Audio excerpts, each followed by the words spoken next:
नमस्कार।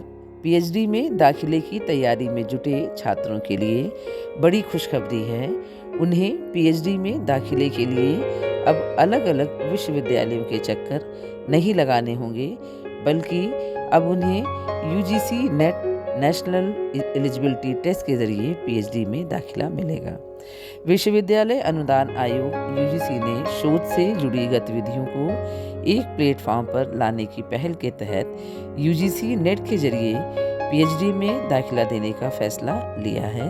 साथ ही इसे लेकर नोटिफिकेशन जारी कर दिया गया है, जो शैक्षणिक सत्र 2024-25 से देश के सभी विश्वविद्यालयों में प्रभावी होंगे। यूजीसी नेट की जून में होने वाली परीक्षा से इसकी शुरुआत होगी।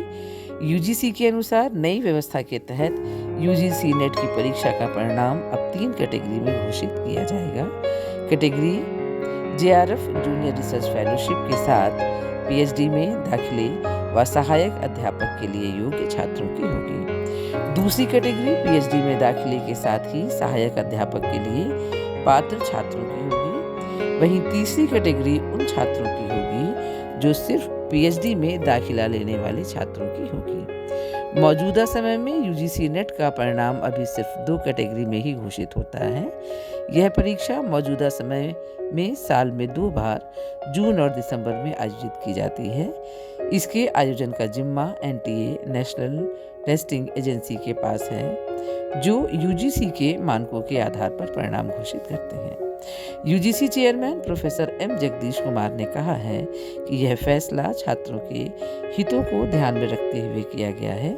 विशेषज्ञ कमेटी ने भी 13 मार्च को सिफारिश की थी छात्रों को पीएचडी में दाखिले के लिए अलग अलग विश्वविद्यालयों में प्रवेश परीक्षाएं देनी पड़ती हैं। इससे न सिर्फ छात्रों को वित्तीय भार पड़ता है, बल्कि वह परीक्षा के दबाव में भी रहते हैं।